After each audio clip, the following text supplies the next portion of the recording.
नमस्ते छात्रों, आप सभी का मेरे इस YouTube चैनल पर हार्दिक स्वागत। हमने पिछले वीडियो से अनमोल वाणी इस कविता का पूर्वार्ध जो कि संत कबीर जी के दोहे है वह पढ़ा, उसका सरल अर्थ हमने देखा। आज हम इस कविता का उत्तरार्ध जो कि भक्त सूरदास जी ने लिखा हुआ है वह पढ़ने वाले हैं। आओ उससे पहले हम संत कबीर जी के दोहों का सरल अर्थ आज फिर से याद कर लेते हैं। इस दोहे में संत कबीर जी ने कहा है, जैसा भोजन खाइए तैसा ही मन होए, जैसा पानी पीजिए तैसी ही वाणी होए। दोस्तों, कबीर जी कहते हैं कि हम जैसा भोजन करेंगे वैसा ही हमारा मन हो जाता है, उसी प्रकार हम जैसा जल पीते हैं वैसी ही हमारी भाषा यानी वाणी हो जाती है। अर्थात साधा शुद्ध सात्विक आहार और पवित्र जल ग्रहण करने से हमारे मन और वाणी दोनों को यह पवित्र करता है। कहने का अर्थ यह है कि खान पान का हमारे शरीर पर बहुत प्रभाव पड़ता है, इसलिए हम सभी ने सात्विक शुद्ध शाकाहारी भोजन करना चाहिए। इस काव्य का दूसरा पद देखिए, ऐसी बानी बोलिए मन का आपाक होए, औरन को शीतल करे आपो शीतल होए। हमें मान और अहंकार का त्याग करके दूसरों से ऐसी मधुर और विनम्र वाणी में बात करनी चाहिए जिससे सुनने वाले को प्रसन्नता और साथ ही साथ स्वयं को भी प्रसन्नता हो। मीठी बोली दूसरों को तो सुख पहुंचाती ही है, इससे स्वयं को भी आनंद होता है। अर्थात मीठी बोली से ही दिल जीते जाते हैं। आगे तीसरा पद देखिए, बुरा जो देखन मैं चला बुरा ना मिले कोई, जो दिल खोजा अपना मुझसा बुरा न कोई। कबीर जी कहते हैं कि मेरा पूरा जीवन दूसरों के अवगुण देखने में ही चला गया लगा रहा, पर मुझे कोई बुरा आदमी नहीं दिखाई दिया गया। लेकिन जब मैंने आत्मविश्लेषण किया अर्थात मन में झांक कर देखा तो पाया कि मुझसे बुरा कोई इंसान नहीं है, मैं ही सबसे बुरा और स्वार्थी हूँ। अर्थात हम लोग दूसरों में बुराई ढूंढते रहते हैं।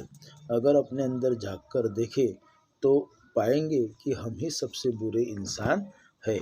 इसका मतलब यह है कि हमें दूसरों की बुराई न देखते हुए हमारे अंदर की बुराई को मिटाना चाहिए। हर व्यक्ति में कुछ गुण रहते हैं और कुछ अवगुण रहते हैं। हमें अपने अवगुणों को दूर करके गुणों का स्वीकार करना चाहिए। उसी तरह सामने वाले के जो गुण है वह हमने देखने चाहिए, ना कि उसके अवगुण। दोस्तों, यह जो हमने इस अनमोल वाणी का पूर्वार्ध पढ़ा, इसके ऊपर आपको कुछ सवाल पूछे जा सकते हैं। इसके बारे में हम अगले वीडियो में चर्चा करेंगे। अब हम इस कविता का उत्तरार्ध देखते हैं। संत कबीर जी का पहला जो अनमोल वाणी का दोहों का भाग था वह हमने पढ़ा। आगे भक्त सूरदास जी ने लिखी हुई कविता है। इसमें वह कहते हैं, मैया कबही बढ़ेंगी चोटी, कितनी बार मोही दूध पियत भई, यह अजहू है छोटी।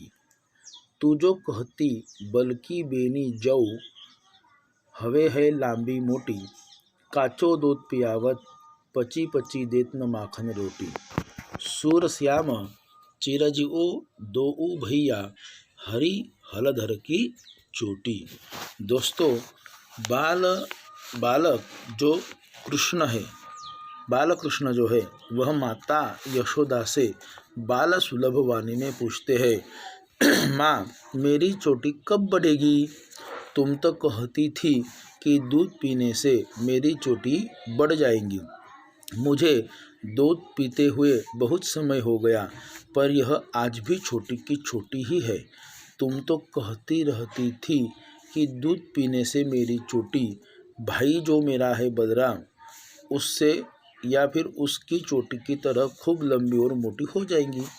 इस बहाने तुम बार बार मुझे कच्चा दूध पिलाती हो और मुझे मक्खन रोटी खाने को नहीं देती हो। सूरदास जी कहते हैं कि भगवान श्री कृष्ण और बलराम दोनों भाइयों की जोड़ी चिरंजीवी हो। दोस्तों, इसमें इस काव्य के माध्यम से भक्त सूरदास जी ने बाल सुलभ बालकृष्ण जी के मनोवेधक एक माखन रोटी न देना और कच्चा दूध पिलाने का जो प्रसंग है, इसका बाल सुलभ वृत्ति से वर्णन किया हुआ है। दोस्तों, चलो इस काव्य के ऊपर हमें किस तरह से प्रश्न पूछे जा सकते हैं, यह आज हम इस वीडियो के माध्यम से देखने वाले हैं। लेकिन उसके पहले इस काव्य में जो कठिन शब्द आए हुए हैं, उसका अर्थ पहले समझ लेते हैं। मैया कबही बढ़ेंगी चोटी, इसमें दिया है कबही। कबही इस शब्द का अर्थ है कब। चोटी, चोटी मतलब चुटिया, शिखा, वेनी, उसे चोटी कहा गया है। अजहू, कितनी बार मोही दूध पियत भई, यह अजहू है छोटी। अजहू, अजहू मतलब अब भी। अजहू इस शब्द का अर्थ है अब भी यह छोटी छोटी ही है। तू कहती बल्कि बेनी, बेनी, बेनी इस शब्द का अर्थ है कि वेनी, चोटी। जऊ, आगे शब्द है कि तू कहती बल्कि बेनी जऊ। जऊ इस शब्द का अर्थ है कि तरह, उसकी तरह। और वह बेनी बढ़ने के लिए काचो दूध पियावत, मतलब तुम मुझे कच्चा दूध पीने को देती है। काचो, काचो इस शब्द का अर्थ है कच्चा। काचो दूध पियावत पची पची देत न माखन। पची पची, पची पची इस शब्द का अर्थ है बार बार। तुम मुझे बार बार कच्चा दूध पीने को देती हो और माखन रोटी खाने से डांटती हो या दूर रखती हो। और इसमें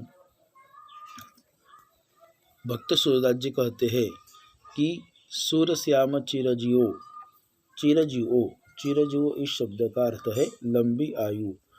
दो म्हणजे दोनों को, दोनों को तो कृष्ण कन्हैया और उनके भाई बलराम, दोनों को लंबी उम्र, मतलब वह चिरंजीव है, उनकी लंबी आयु हो, ऐसी कामना इसमें भक्त सूरदास करते हैं। या फिर वह दोनों चिरंजीव होए, यह हमें यहाँ पे वह बताते हैं। और जोड़ी, जोटी, जोटी का अर्थ है जोड़ी। इस तरह इसमें कुछ कठिन शब्द आए हुए हैं, इसका हमने सरल अर्थ देखा। दोस्तों, अब श्री कृष्ण द्वारा चोटी के संदर्भ में की गई बातें कौन सी है। श्री कृष्ण द्वारा चोटी के संदर्भ में जो बातें की गई है वह कौन सी है। तो सबसे पहले श्री कृष्ण चोटी के बारे में कहते हैं कि मेरी चोटी कब बढ़ेगी और मैं कितनी बार दूध पीता हूँ पर यह अभी भी छोटी है। यह दो बातें उन्होंने चोटी के बारे में कही हुए है। अब दोस्तों, स्वमत के आधार पर भी हमें पूछा जा सकता है कि बालकृष्ण और माता के संवाद के विषय में लिखिए। तो दोस्तों, इस सवाल का जवाब हम लिख सकते हैं किस तरह से, ध्यान दीजिए। बालकृष्ण और माता के संवाद के विषय में लिखिए। तो इसका जवाब हम इस तरह लिख सकते हैं कि कृष्ण को माखन रोटी खाना बहुत पसंद है। माता उन्हें दूध पिलाना चाहती है। दूध पीने के लिए तैयार करते हुए वह कृष्ण को प्रलोभन देती है। प्रलोभन देकर उसे दूध पिलाती है और दूध पीने से उसकी चोटी खूब लंबी और मोटी हो जाएंगी, यह कृष्ण को कहती है। कृष्ण रोज अपनी और भाई बलराम की चोटी देखते हैं। भाई की चोटी खूब लंबी और मोटी है कृष्ण माता से शिकायत करते हैं कि बार बार मुझे कच्चा दूध पिलाती रहती हो। मेरी चोटी पहले की तरह ही छोटी है। मैं मक्खन रोटी खाना चाहता हूँ, पर तुम मुझे वह खाने नहीं देती। इस तरह से बालकृष्ण और माता की यशोदा के बीच में संवाद हुआ है, यह हम लिख सकते हैं। दोस्तों, इस तरह आज हमारी अनमोल वाणी, यह जो कविता है संत कबीर और भक्त सूरदास द्वारा लिखित, यह आज पूर्ण हुई है। आप यह कविता पढ़िए और इसके बारे में अगर आपको कोई सवाल पूछनी हो तो आप हमसे संपर्क कीजिए। धन्यवाद।